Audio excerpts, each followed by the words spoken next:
കൃഷ്ണദാസ്, ഇവിടെ കേന്ദ്ര സർക്കാർ ഈ ഈ പറഞ്ഞ ഗ്രാൻഡ് ഇനത്തിൽ കൊടുക്കാനുള്ളത് 100 കോടിയാണെന്നാണ് പറയുന്നത്. 100 കോടിയുടെ അധികം ബാധ്യതയിൽ സർക്കാർ ഓടുകയാണ്. ഈ ആശാവർക്കർമാർക്ക് കൊടുക്കാനുള്ള ആനുകൂല്യങ്ങളിൽ കേന്ദ്രത്തിൽ നിന്ന് വരേണ്ട തുക 5 പൈസ പോലും വന്നിട്ടില്ല. യഥാർത്ഥത്തിൽ BJPക്കും ആശാപ്രവർത്തകരുടെ ഈ ദാരുണാവസ്ഥയിൽ ശബ്ദമുയർത്താനുള്ള അവകാശമുണ്ടോ ശ്രീ കൃഷ്ണദാസ്? ശ്രീ ഹാഷ്മി, കേരളത്തിന് ആശാവർക്കർമാരുടേന്ന് മാത്രമല്ല NHM പ്രോജക്റ്റിൻ്റെ ഭാഗമാണല്ലോ ഇതെല്ലാം വരുന്നത്. NHM പ്രോജക്റ്റുമായി ബന്ധപ്പെട്ടുകൊണ്ട് കേരളത്തിന് 1004 കോടി രൂപയാണ് 2023, 24, 25 വർഷത്തിലായി കൊടുത്തിട്ടുള്ളത്. 913 കോടി രൂപ അലോട്ട് ചെയ്തതിൽ 815 കോടി രൂപ സംസ്ഥാന ഗവൺമെൻറ് അത് വിനിയോഗിക്കണം എന്നാവശ്യപ്പെട്ടുകൊണ്ട് 26/6/2024 കത്തയച്ചത് ഈ സംസ്ഥാന സർക്കാർ മറന്നുപോവുകയാണ്. ഇന്ന് ബഹുമാനപ്പെട്ട ആരോഗ്യവകുപ്പ് മന്ത്രി പറഞ്ഞിട്ടുള്ള ഒരു വിചിത്രമായിട്ടുള്ള കണക്കുണ്ട്. രാജ്യത്തെ ഏറ്റവും കൂടുതൽ ആശാ വർക്കർമാർക്ക് അവരുടെ ഓണറേറിയം കൊടുക്കുന്നൊരു സംസ്ഥാനം കേരളമാണ് എന്നാണ്. 2/8/2024 ലോകസഭയിൽ ഇടുക്കിയുടെ MP ശ്രീ ഡീൻ കുര്യാക്കോസ് ഒരു ചോദ്യം ചോദിച്ചിരുന്നു. ആ ചോദ്യത്തിന് ഉത്തരമായി കേന്ദ്ര ഗവൺമെന്റ് അന്ന് ലോകസഭയിൽ കൊടുത്ത 2/8/2024 അൺസ്റ്റാർഡ് ക്വസ്റ്റ്യനുള്ള ഉത്തരത്തിൽ ഏറ്റവും പ്രധാനമായി പറയുന്നത് എല്ലാ സംസ്ഥാനങ്ങളുടെയും കണക്കുകൾ അതിൽ പറഞ്ഞിട്ടുണ്ട്. അതിൽ കേരളം കൊടുക്കുന്നു എന്ന് പറയുന്നത് 6000 രൂപയാണ് എന്ന് പറയുന്നുണ്ട്. അതിൽ ഏറ്റവും കൂടുതൽ ഞങ്ങളാണ് എന്ന് പറഞ്ഞാൽ ആന്ധ്രാപ്രദേശ് അതിൽ കൂടുതലാണ്, 10000 രൂപ കൊടുക്കുന്നുണ്ട് മാസം. സിക്കിം കൊടുക്കുന്നുണ്ട്, രാജസ്ഥാൻ കൊടുക്കുന്നുണ്ട്, കർണാടക കൊടുക്കുന്നുണ്ട്, ബീഹാർ കൊടുക്കുന്നുണ്ട്. ഈ സംസ്ഥാനങ്ങളെല്ലാം കൊടുക്കുന്നത് അവരവരുടെ ആകെയുള്ള അംഗങ്ങളുമായി ബന്ധപ്പെട്ടുകൊണ്ടാണ്, ആശാവർക്കർമാരുടെ എണ്ണവുമായി ബന്ധപ്പെട്ടുകൊണ്ടാണ്. ഇപ്പോൾ മധ്യപ്രദേശിനെ കുറിച്ചാണ് ബഹുമാനപ്പെട്ട മന്ത്രി ഇന്ന് പത്രസമ്മേളനത്തിൽ ഒരു വാദം ഉയർത്തിയത്.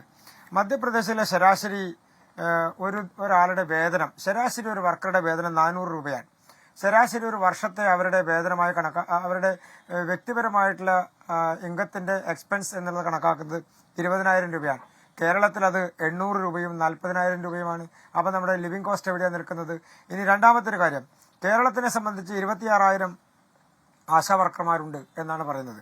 മധ്യപ്രദേശിലുള്ള ആശാവർക്കർമാരുടെ എണ്ണം 78,000 അതോടൊപ്പം ഉത്തർപ്രദേശ് ഏതാണ്ട് സമാനമായ രീതിയിൽ വലിയ വ്യത്യാസമില്ലാതെ സംസ്ഥാനത്തിന്റെയും കേന്ദ്രത്തിന്റെയും വിഹിതം കൊടുത്തുകൊണ്ട് ആശാവർക്കർമാർക്ക് ഓണറേറിയം കൊടുക്കുന്ന ഒരു സംസ്ഥാനമാണ്. ആശാവർക്കർമാർക്ക് ഇൻസെന്റീവിന് കൊടുക്കുന്ന 7000 + 3000 കേന്ദ്രത്തിന്റെ തുക എവിടെയാണ് സാറേ? 7000 സംസ്ഥാനം + 3000 കേന്ദ്രം. ഈ 3000 കേന്ദ്രം കൊടുക്കുന്നതിൽ കേന്ദ്രത്തിന്റെ വിഹിതം വന്നിട്ട് വർഷം ഒന്നായി. 2022-23 ആ വിഹിതത്തിൽ കേന്ദ്ര ഫണ്ട് എത്ര രൂപയാണ്? വട്ടപൂജ്യമാണ്. ശ്രീ ഹാഷ്മി, കേന്ദ്ര ഗവൺമെന്റ് ഒരു പണം കൊടുക്കുമ്പോൾ അത് കേന്ദ്ര ഗവൺമെന്റ് എന്നല്ല, സംസ്ഥാന ഗവൺമെന്റ് പഞ്ചായത്തുകൾക്ക് കൊടുത്താലും ത്രിതല പഞ്ചായത്തിൽ ഏത് സംവിധാനത്തിന് കൊടുത്താലും ആ പണത്തിനെ സംബന്ധിച്ച് കണക്കുണ്ടാവില്ലേ? ആ കണക്കുകൾക്ക് ഒരു റിട്ടേൺ കണക്ക് കൊടുക്കണ്ടേ? കേരളത്തിന് പലപ്പോഴും എവിടെയാണ് ഫണ്ട് അലോക്കേഷനിൽ നിന്ന് നഷ്ടമുണ്ടാകുന്നത് അല്ലെങ്കിൽ കിട്ടാത്ത സാഹചര്യം ഉണ്ടാകുന്നത്? നിങ്ങൾ യൂട്ടിലൈസേഷന് വേണ്ടി ഫണ്ട് എടുക്കുക, യൂട്ടിലൈസേഷന്റെ കണക്കുകൾ കൊടുക്കാതിരിക്കുന്ന സാഹചര്യം ഉണ്ടായാൽ എങ്ങനെയാണ് അടുത്ത ഫൈനാൻഷ്യൽ ഇയറിൽ ബജറ്റ് അലോക്കേഷന്റെ ഭാഗമായിട്ടുള്ള ഫണ്ട്? ഒരു സംസ്ഥാനത്തിനും അങ്ങനെ കിട്ടില്ല. അത് കേരളത്തിൽ മാത്രമല്ല, ബീഹാറിന് പ്രശ്നം ഉണ്ടാവില്ല, ആന്ധ്രയ്ക്ക് പ്രശ്നം ഉണ്ടാവില്ല. കേരളത്തോട് മാത്രമേ ഈ പറയുന്ന മാനദണ്ഡം പറയൂ. എല്ലാ സംസ്ഥാനത്തിനും ഈ പറയുന്ന ചട്ടപ്പടി കണക്ക് കേരളത്തോട് മാത്രമേ പറയൂ സാർ. എല്ലാ സംസ്ഥാനത്തിനും നമ്മൾ വയനാട് കണ്ടതല്ലേ അത്? ഏറ്റവും കൂടുതൽ വായ്പ ഉണ്ടാകും ഹാഷ്മി. ഇപ്പൊ അല്ല, ഒന്നും ഉണ്ടാവില്ല ഹാഷ്മി, എല്ലാ സംസ്ഥാനത്തിനും ഉണ്ടാവും. ഇപ്പം നമ്മൾ ഈ ചർച്ച തുടങ്ങിയിട്ട് ഏകദേശം 1/2 മണിക്കൂർ 3/4 മണിക്കൂർ ആവാറായില്ലേ? ഞാൻ നിങ്ങളുടെ 4 ടേണുകൾ 2 ടേണിൽ മറ്റുള്ളവരിലേക്ക് പോകുന്നവരെ ഞാൻ കണ്ടിരുന്നില്ലേ?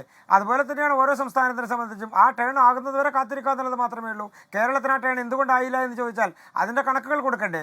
അതുമായി ബന്ധപ്പെട്ടുകൊണ്ടുള്ള നടപടികൾ സ്വീകരിക്കണ്ടേ? കേരളത്തിന് 2023 വരെ കൊടുത്തില്ല എന്നൊരു ആക്ഷേപമില്ലല്ലോ, അത് മുൻപ് വരെ കൊടുത്തിട്ടുണ്ടല്ലോ. അപ്പോൾ 24 കൊടുത്തില്ല എന്ന് പറഞ്ഞാൽ, അത് കാശ്മീർ ഏറ്റു പറഞ്ഞാൽ അതിനൊരു കാരണമുണ്ടാകുമല്ലോ. എന്താ കാരണം പറയാൻ എത്ര ബുദ്ധിമുട്ട്? ബഹുമാനപ്പെട്ട ധനകാര്യ വകുപ്പ് മന്ത്രി എന്ത് മുട്ടാപ്പോക്ക് കാരണം പറഞ്ഞിട്ടായാലും ആ ഹെഡിൽ 5 നയാ പൈസ തരാതെ നിങ്ങളിരുന്ന ആശാവർക്കർമാരുടെ ശമ്പളത്തിന് വേണ്ടി കണ്ണീരൊഴുക്കിയാൽ അതിൽ എത്രത്തോളം ആത്മാർത്ഥം ഉണ്ടാവും പി കൃഷ്ണദാസ്? നിങ്ങൾ അങ്ങോട്ടൊക്കെ ആവശ്യപ്പെടണ്ടേ? ഈ പറയുന്ന മുട്ടാപ്പോക്കും ഈ പറയുന്ന കണക്കിൽ തട്ടി പറയുന്ന ഈ പറയുന്ന മനുഷ്യത്വ നടപടി നിർത്തിയിട്ട് വിഹിതം ഇങ്ങോട്ട് താ കേന്ദ്രമേ നിങ്ങൾ കൂടി പറ.